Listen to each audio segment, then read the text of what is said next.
إن الحمد لله نحمده ونستعينه ونستغفره ونعوذ بالله من شرور أنفسنا ومن سيئات أعمالنا. من يهده الله فلا مضل له ومن يضلل فلا هادي له، وأشهد أن لا إله إلا الله وحده لا شريك له، وأشهد أن محمدًا عبده ورسوله. أما بعد، قال الله تعالى في موازين آخر: الله لا إله إلا هو الحي القيوم لا تأخذه سنة ولا نوم له ما في السماوات وما في الأرض من ذا الذي يشفع عنده إلا بإذنه يعلم ما بين أيديهم وما خلفهم ولا يحيطون بشيء من علمه إلا بما شاء وسع كرسيه السماوات والأرض ولا يؤوده حفظهما وهو العلي العظيم. لا إكراه في الدين قد تبين الرشد من الغي فمن يكفر بالطاغوت ويؤمن بالله فقد استمسك بالعروة الوثقى لا انفصام لها والله سميع علیم. ہر قسم کی حمد و ثنا، تعریف و توصیف، بڑائی اور کبریائی لائق اور زیبا ہے اس اللہ رب العالمین کے لیے جو ہم سب کا خالق و مالک ہے. درود و سلام کے بیش بہا نذرانے اس ذات مقدسہ مطہرہ پر جو ہم سب کے بیچ رشد و ہدایت بنا کر کے بھیجے گئے، جن کا نام نامی اسم گرامی احمد مجتبی محمد مصطفیٰ صلی اللہ علیہ وسلم.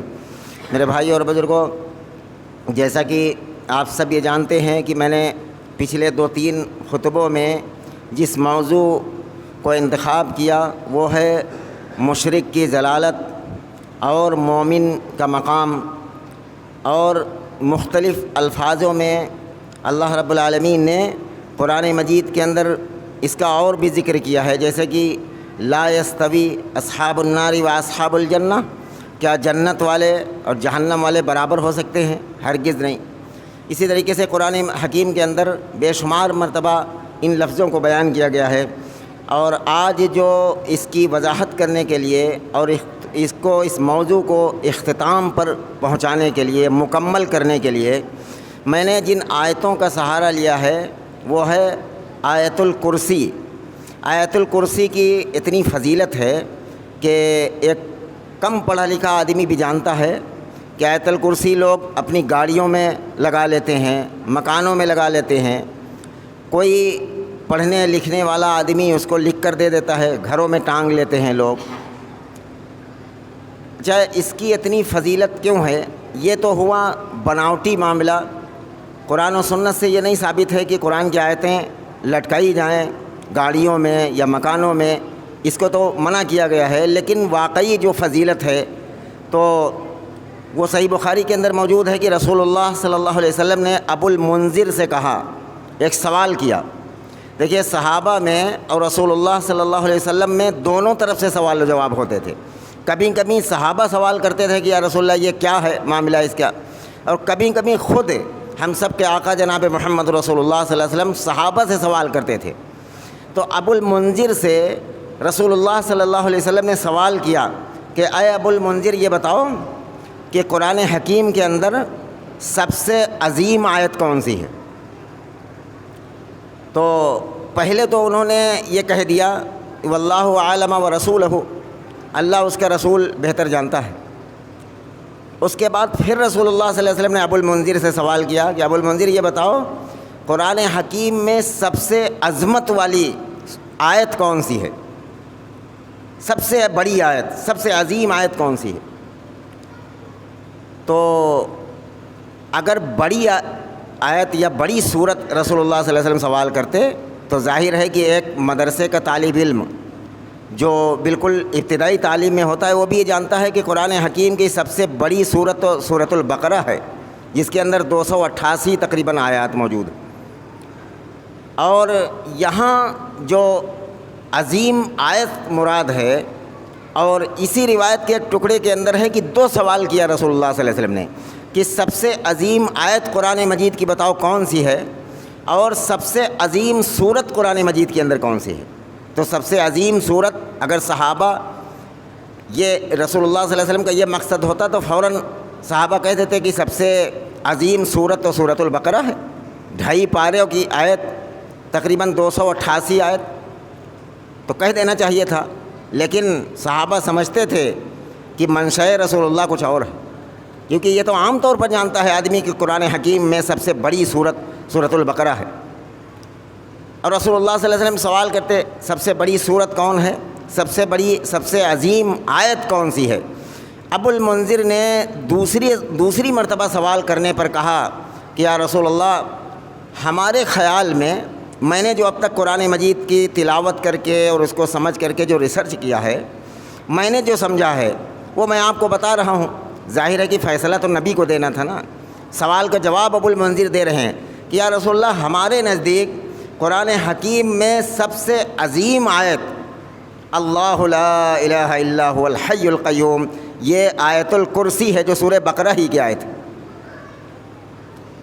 تو رسول اللہ صلی اللہ علیہ وسلم نے ان کے خوش ہو کر ان کے سینے پر ایسے تھپکی دی، مارا مسکراتے ہوئے، اور کہا ابو المنذر، تیرا علم تجھ کو مبارک ہو، تو نے بالکل صحیح جواب دیا ہے۔ رسول اللہ صلی اللہ علیہ وسلم نے ان کے اس جواب پر مہر لگا دی کہ واقعی قرآن حکیم کے اندر آیت الکرسی سے بڑی کوئی آیت نہیں، اور یہ ایک آیت ہے۔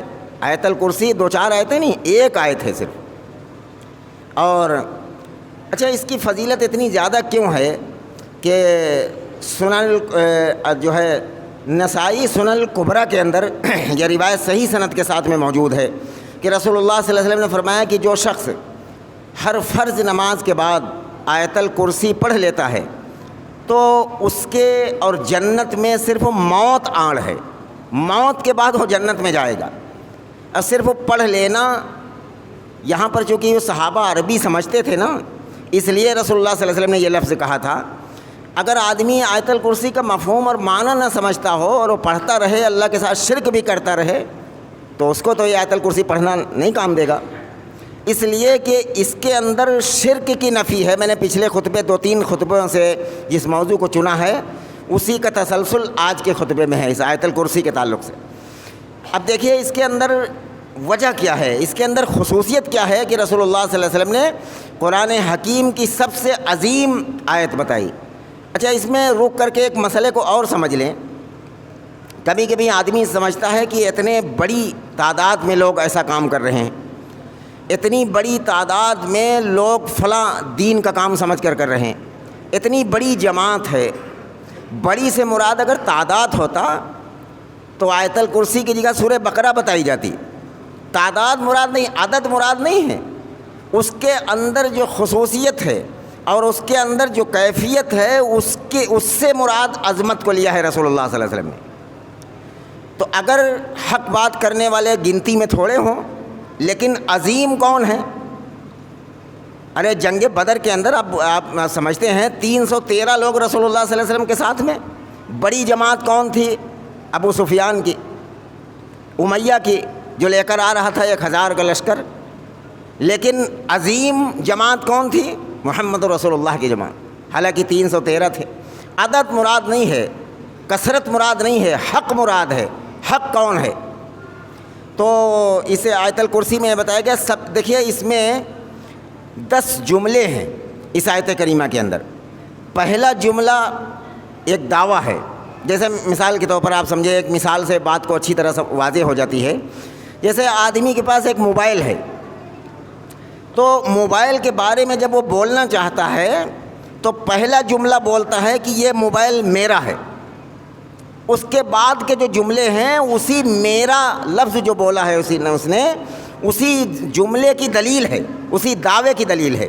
اس نے کہا یہ موبائل میرا ہے، اس کے بعد کے جو جملے بولتا ہے، میں نے فلاں دکان سے خریدا تھا اور فلاں جو ہے مہینے میں خریدا تھا، اور جو ہے فلاں روڈ سے میں گیا تھا، فلاں گاڑی سے گیا تھا، جتنے بھی جملے بولتا ہے، پتہ چلا جو پہلا لفظ بولا جا چکا ہے اسی جملے کی، اسی دعوے کی سب دلیل میں بول رہا ہے کہ یہ میرا ہے۔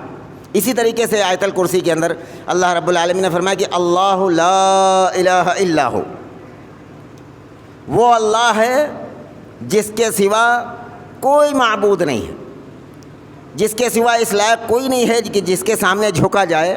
کبھی کبھی شیطان لوگوں کو بہکا دیتا ہے، اور شیطان نما مولوی بھی بہکا دیتا ہے۔ یار جھکنا، آدمی ہم لوگ دن بھر اینٹیں اٹھاتے ہیں، پتہ چلا ہر اینٹے پر جھکنا پڑتا ہے، تو کیا اس سے مراد عبادت ہے؟ نیت پر کسی کی بڑائی کے سامنے جھک جانا کہ یہ میرا کچھ نفع نقصان کر سکتا ہے، اس لیے ادباً اس کے سامنے جھک جانا، یہاں جھکنے سے مراد یہ ہے۔ کوئی چیز جھک کر اٹھا رہا ہے، دن بھر آدمی کام کر رہا ہے، ہم لوگ مزدوری کرتے ہیں، دن بھر پتہ نہیں کتنی کتنی چیزیں جھک کر اٹھاتے ہیں. کبھی کبھی شیطان خناس ذہن میں پیدا کرتا ہے، جھکنے سے مراد پھر یہ تو ہے کہ دن بھر جھک کر اینٹا اٹھایا جاتا ہے. حالانکہ اللہ رب العالمین نے سب سے پہلا جو جملہ اس آیت الکرسی میں بولا ہے یہ دعویٰ ہے، اللہ لا الہ الا ہو. اللہ وہ ہے کہ جس کے سوا کوئی معبود برحق نہیں ہے، جس کے سوا کوئی اس لائق نہیں ہے کہ جو وہ منتوں اور مرادوں کو پورا کر سکے، جو ضرورتوں کو پورا کر سکے، اور جس کے سامنے جھکا جا سکے اور جس کے سامنے ہاتھ پھیلا کر دعا مانگی جا سکے. اللہ کے سوا کوئی اس لائق نہیں. اب یہ آیت الکرسی کا موضوع ختم ہے یہاں سے، اس میں اعظم ہے. اس میں آیت الکرسی اگر دیکھا جائے اس لفظ سے، اس کا مین جو مرکزی ٹاپک ہے وہ ختم ہے. اب جتنے بھی جملے ہیں اسی لفظ کے دلیل ہے، اسی دعوے پر دلیل ہے. کیوں ہے اللہ معبود؟ اب کیوں بتایا گیا ہے بعد میں، کیوں سمجھنا ضروری ہے. فرمایا کہ الحی القیوم، سب سے پہلا دعوے پر دلیل یہ ہے کہ الحی وہ زندہ ہے. زندہ ہم لوگ بھی ہیں، ہم لوگ کیا مردہ ہیں؟ لیکن ہماری زندگی اللہ کی دی ہوئی ہے اور ہم مردہ بھی ہو جائیں گے، کبھی مر جاتا ہے کہ نہیں انسان. لیکن اللہ الحی ہے اور ہم لوگ بھی حی ہیں. اس وقت ہم لوگ بھی زندہ ہیں، اللہ بھی زندہ ہے. لیکن اس لفظ کا مطلب یہ ہے کہ اللہ ہمیشہ سے زندہ ہے اور ہمیشہ رہے گا. کل من علیہا فانی ویبقى وجہ ربک ذو الجلال والاکرام. تمام چیزیں فنا ہو جائیں گی، اس وقت اللہ کا چہرہ باقی رہے گا، اللہ رب العالمین باقی رہے گا. تو یہ پتہ چلا کہ اللہ جو زندہ ہے اس کی زندگی ایک الگ طریقے کی ہے، وہ کسی کی دی ہوئی نہیں ہے. اللہ خود سے زندہ ہے اور ہمیشہ آج بھی ہے، کل بھی رہے گا. ہم مردہ ہو جائیں گے تب بھی اللہ زندہ رہے گا. قیامت آ جائے گی اور یہ زمین و آسمان ختم ہو جائیں گے تب بھی اللہ زندہ رہے گا. الحی دوسرا اس دعوے پر دلیل ہے القیوم. اللہ ہے قیوم، جیسے کہ قائم کرنے والا، اور خود قائم ہے. جیسے کہ مثال کے طور پر یہ اس مسجد کے نیچے سے پلر ہے، انہیں قائم کہا جائے گا کہ یہ پلر قائم ہے، کھڑے ہیں، خود کھڑے ہیں اور اتنے لوگوں کو اپنے اوپر لیے ہوئے ہیں. اللہ رب العالمین قیوم ہے اور وہ دنیا کو قائم کرنے والا ہے. اچھا کیسے قائم کرتا ہے؟ جیسے کہ اللہ رب العالمین نے عورتوں کے مقابلے میں مردوں کو کہا گیا الرجال قوامون علی النساء. عورتوں پر مرد قوام ہے، اسی کی وجہ سے گھر کھڑا ہوتا ہے. اور جو قیوم ہوتا ہے، جو خود قائم کرتا ہے گھر کو، جیسے مرد عورتوں پر قوام ہے تو وہ حفاظت بھی کرتا ہے. صرف یہ نہیں ہے کہ قائم کر دیتا ہے، حفاظت نہ کرے، حفاظت کوئی اور کرے، کسی کی ذمہ اور چھوڑ دے. تو اللہ رب العالمین فرمایا کہ وہ قیوم ہے اور سب کو تھامنے والا ہے، خود بھی قائم ہے اور دنیا کو قائم کیے ہوئے ہے. اس کی وجہ یہ ہے، جانتے ہو کیا؟ لا تأخذہ سنۃ ولا نوم، کہ اسے نہ تو اونگ آتی ہے اور نہ تو نیند آتی ہے. یہ دو چیزیں ہیں جو انسان میں ہوتی ہیں. کبھی کبھی آدمی جب بہت زیادہ جگا ہوا ہوتا ہے اور پورے بدن پر تھکان ہوتی ہے تو وہ اونگ آ جاتا ہے، ایسے ہو جاتا ہے، کبھی اونگ آ جاتی ہے، اسے اونگ کہا جاتا ہے. نوم کہا جاتا ہے کہ جب پوری طرح سے آدمی سو جائے. اونگ میں آدمی کبھی کبھی آدھی باتیں سن لیتا ہے، نیند میں کچھ بھی نہیں سن پاتا ہے. یہ دونوں میں اونگ اور نیند میں لا تأخذہ سنۃ ولا نوم، اس میں دو جملے ہیں. اللہ تھامنے والا ہے، پوری دنیا کی حفاظت کرنے والا ہے، اور اسے اونگ تک نہیں آتی ہے، نہ اونگ آتی ہے نہ نیند آتی ہے. اچھا اگر اللہ کو نعوذ باللہ اگر اللہ تعالیٰ کو اونگ آتی ہوتی اور اس وقت کوئی دعا مانگ رہا ہوتا کہ اللہ ہمیں روزی دے دے، اور اونگ میں تو آدمی کبھی کبھی الٹی بات بھی سن لیتا ہے، آدھی بات بھی سن لیتا ہے. مانگا جا رہا کہ روزی دے اور اونگ میں یہ سمجھ لیا جاتا کہ موت مانگ رہا، اسے موت دے دی جاتی. اسی لیے فرمایا کہ اللہ اونگ سے بھی پاک ہے اور نیند سے بھی پاک ہے. کبھی اونگ نہیں آتی. لا تأخذہ سنۃ ولا نوم، نہ اسے پل بھر کے لیے اونگ آتی ہے کہ کوئی اپنے رب کو پکارنے والا رات کی تاریکی میں پکارے. حضرت یونس علیہ السلام مچھلی کے پیٹ میں اپنے رب کو پکار رہے ہیں. اللہ لا تأخذہ سنۃ ولا نوم، اتنے اندھیرے میں وہ مچھلی لے کر چلی جاتی ہے. لیکن اللہ کی یہ صفت جو ہے یہ صفت عظیم ہے کہ اللہ رب العالمین پل بھر کے لیے اسے اونگ نہیں آتی کہ بندہ کہہ کچھ رہا ہے اللہ سمجھ کچھ لے، بندہ مانگ کچھ کہہ رہا ہے اسے دے کچھ دیا جائے. رات کے اندھیرے میں دن کے اجالے میں کبھی بھی اللہ تھکتا نہیں ہے. لا تأخذہ سنۃ ولا نوم، نہ کبھی اونگ آتی ہے نہ کبھی نیند آتی ہے. جب بھی پکارے بندہ، رات میں دن میں جب بھی پکارے اپنے رب کو، دعا کے لیے ہاتھ اٹھائے، اللہ رب العالمین ٹھیک اسی طریقے سے سنتا ہے جیسے بندہ بول رہا ہے جن الفاظ. اور سنتا نہیں بلکہ وَنَعْلَمُ مَا تُوَسْوِسُ بِهِ نَفْسُهُ. اگر کبھی الفاظ صحیح بول بھی نہیں پاتا ہے کوئی اللہ کا بندہ کوئی اللہ کی بندی، تو اللہ رب العالمین نے فرمایا کہ وَنَعْلَمُ مَا تُوَسْوِسُ بِهِ نَفْسُهُ، جو وسائس تمہارے اندر ہیں اللہ اس اندر کے وسائس کو جانتا ہے. کبھی کبھی آدمی سوال کرتا ہے کہ ہم دعا نہیں مانگ پاتے ہیں، کیسے مانگی جائے دعا؟ اللہ الفاظوں کو نہیں دیکھتا ہے. اللہ رب العالمین احکم الحاکمین ہے، رب العالمین ہے، وہ رحمت والا ہے، وہ رؤوف الرحیم ہے، غفور الرحیم ہے. وہ بندے کے زبان کے الفاظ پر نہیں دھیان دیتا. اللہ رب العالمین دل کے افکار کو بھی سنتا ہے. اگر زبان سے کچھ غلط بول بھی دیا جائے، اگر زبان سے کوئی غلط لفظ بھی نکل جائے دعا میں، تب بھی اللہ رب العالمین دل کے اندر جو ہے اس کیفیت کو دیکھ رہا ہے اور سمجھ رہا ہے. فرمایا کہ یہ ہے اس وجہ سے اللہ تھامنے والا ہے. اگر اونگ آ جائے، مثال کے طور پر ایک جو ہے کوئی ڈنڈا یا بلی آپ کو دے کر کھڑا کر دیا جائے، اور اگر آپ کو ایک سیکنڈ ایک لمحے کے لیے بھی اونگ آ جائے تو ہاتھ سے چھوٹ جاتے نہیں. کبھی کبھی آدمی لیٹ کر موبائل دیکھ رہا، کتاب پڑھ رہا ہوتا ہے، اور ذرا سے اسے اونگ آتی ہے کہ کتاب سینے پر گر جاتی ہے، موبائل سینے پر گر جاتا، چھوٹ جاتا ہاتھ سے، بے جان ہو جاتا آدمی کے جسم. اسی لیے اللہ رب العالمین نے فرمایا کہ لا تأخذہ سنۃ ولا نوم، اللہ رب العالمین کو نہ اونگ آتی ہے اور نہ نیند آتی ہے. اونگ سے بھی اللہ رب العالمین پاک. جب جو ہے ذرا سے غفلت اونگ غفلت کی ابتدا ہے، شروعات ہے. پہلے آدمی کو جھپکے آنے لگتے ہیں ایسے، پھر اسے نیند آ جاتی ہے. نیند انتہا ہے، آخری درجہ ہے، اور اونگ ابتدا ہے، شروعات ہے. اللہ نیند کی ابتدا سے بھی پاک ہے اور نیند کی انتہا سے بھی پاک ہے. فرمایا کہ لہو ما فی السماوات و ما فی الارض، اس کی ملکیت ہے جو زمین میں ہے اور جو آسمان میں ہے. تمام چیزیں ہیں، جتنی بھی زمین آسمان میں چیزیں ہیں سب اسی کی ملکیت ہے.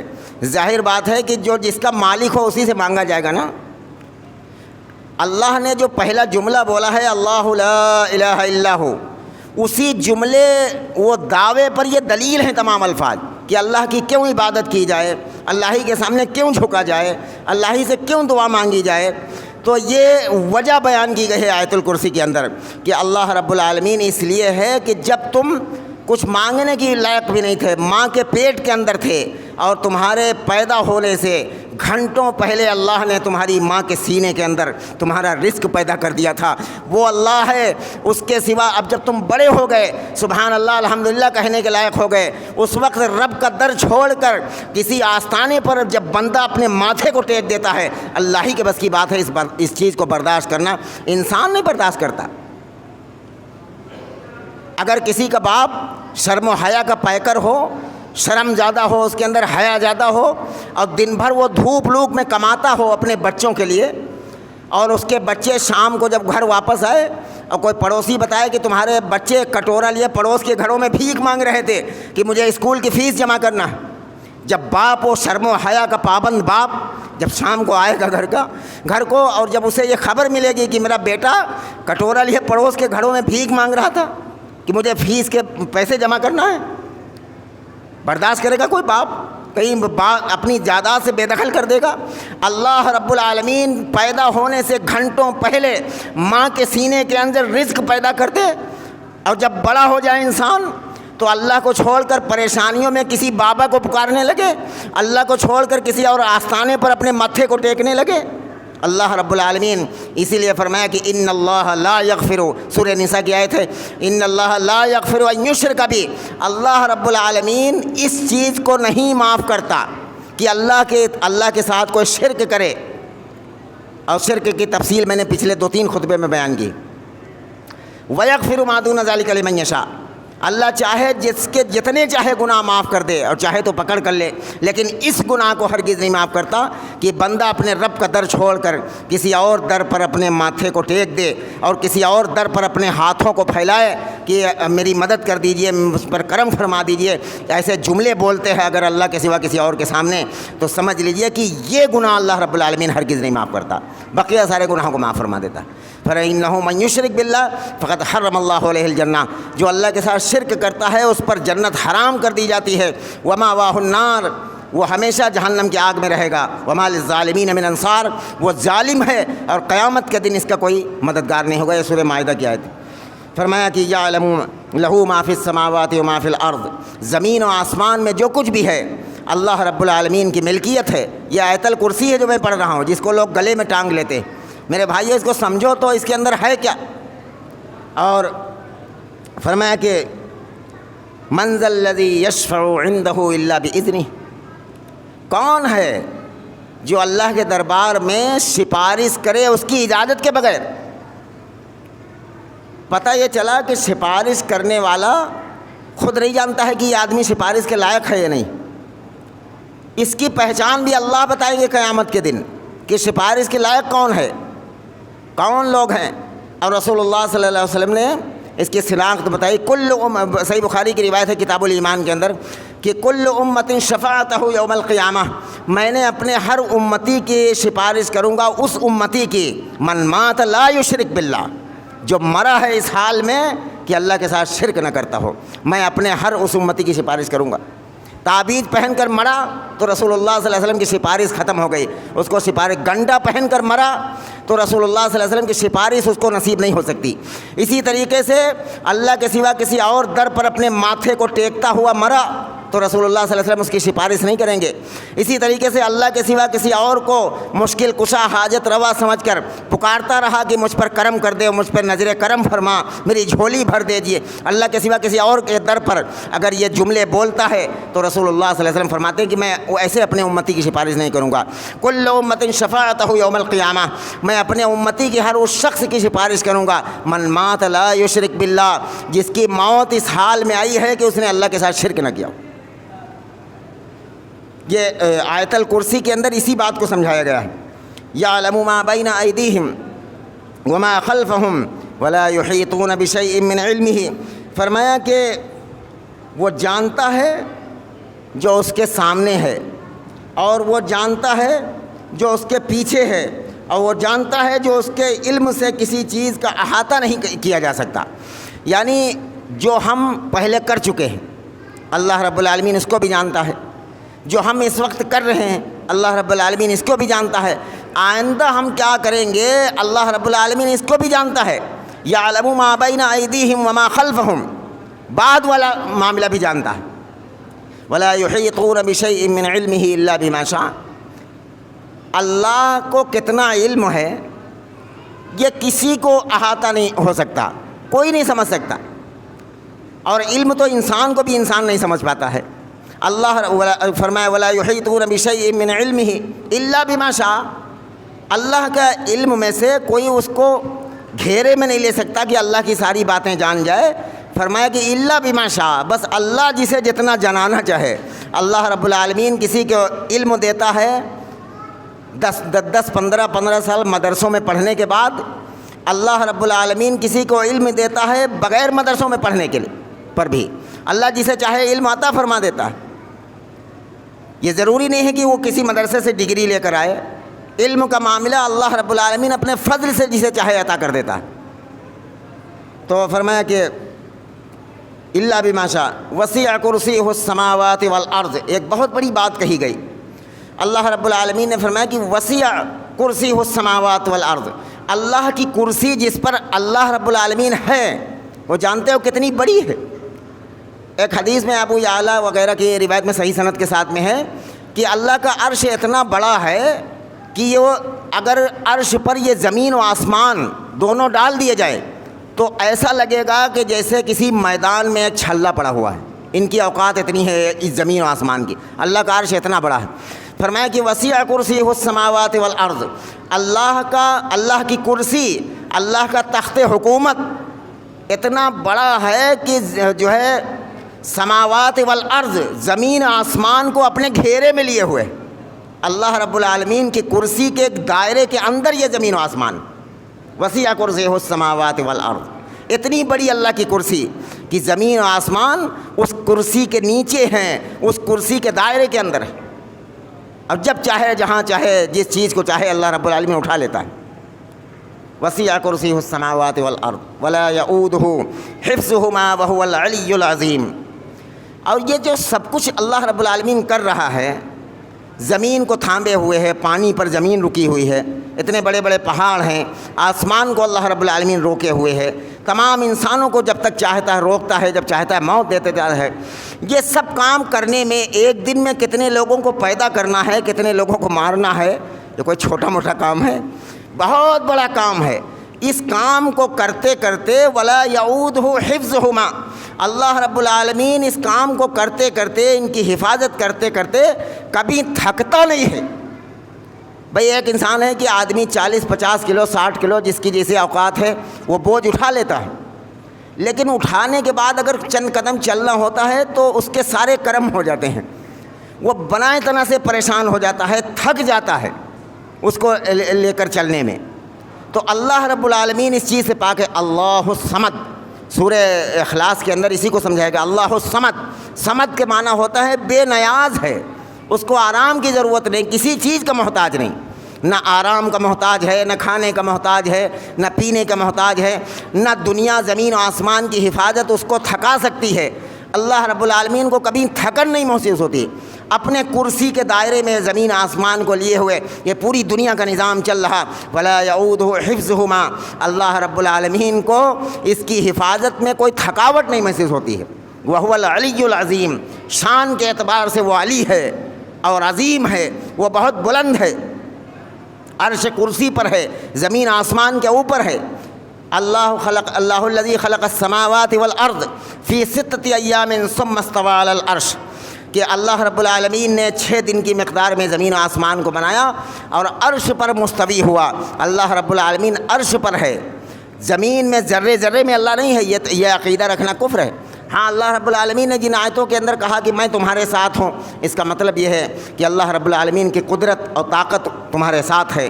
اللہ رب العالمین عرش پر ہونے کے باوجود بھی انسان کی حرکات کو دیکھ لیتا ہے، انسان کی آہٹ کو سن لیتا ہے، مخلوقات کے دعا اور اس کی عبادات کو دیکھ لیتا ہے.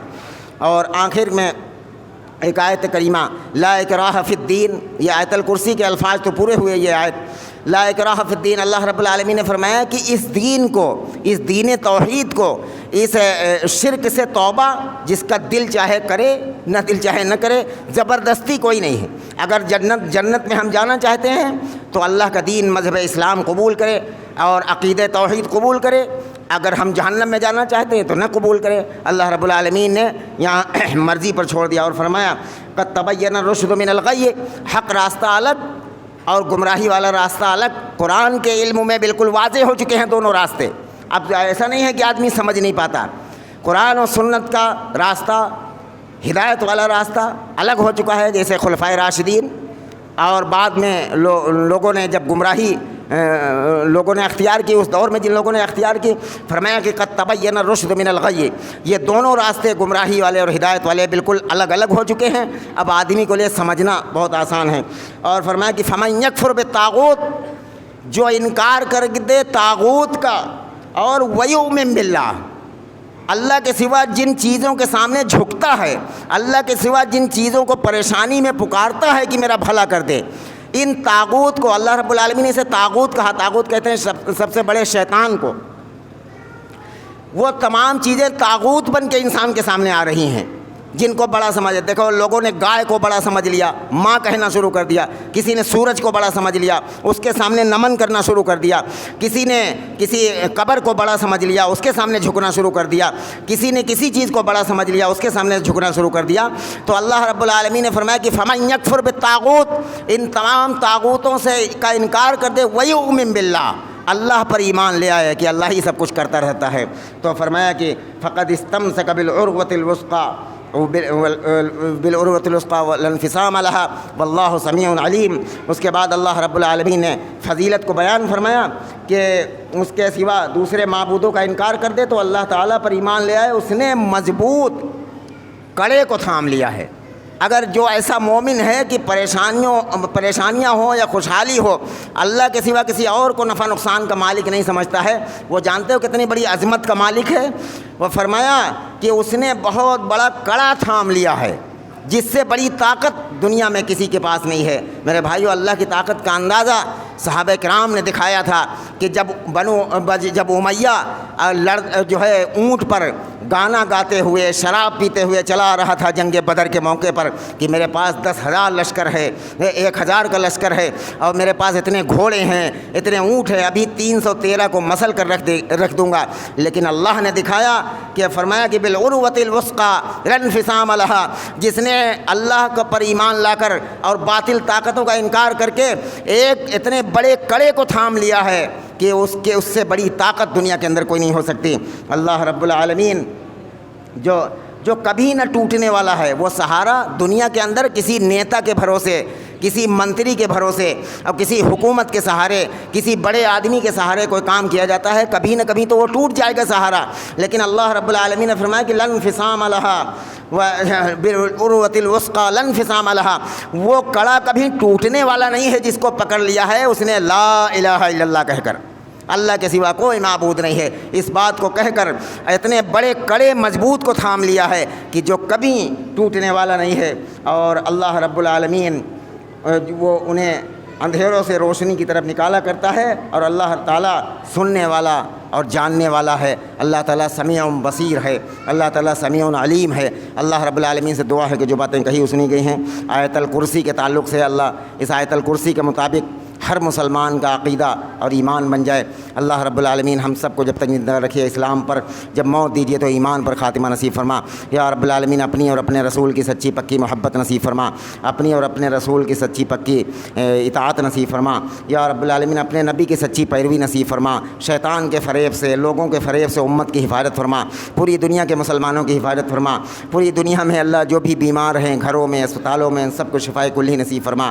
یا رب العالمین یہاں مرد عورتیں جمع ہیں، سب کے دلوں میں کوئی نہ کوئی حاجات، کوئی نہ کوئی ضروریات ہے، کوئی نہ کوئی خواہش ہے۔ یا رب العالمین سب بھکاری بن کر آپ کے دربار میں آئے ہوئے ہیں، اللہ سب کی جھولیوں کو بھر دیجئے، سب کی ضرورتوں کو پوری فرما دیجئے، سب کی تمناؤں کو پوری فرما دیجئے، اپنے کرم سے قبول فرما لیجئے۔ وصلی اللہ وسلم عباد اللہ رحمکم اللہ، ان اللہ یأمر بالعدل والإحسان وإيتاء ذی القربى وینہی عن الفحشاء والمنکر والبغی یعظکم لعلکم تذکرون، واذکروا اللہ العلی العظیم یذکرکم وادعوہ یستجب لکم، ولذکر اللہ تعالی اعلی واولی واعز واجل واتم واعظم واکبر۔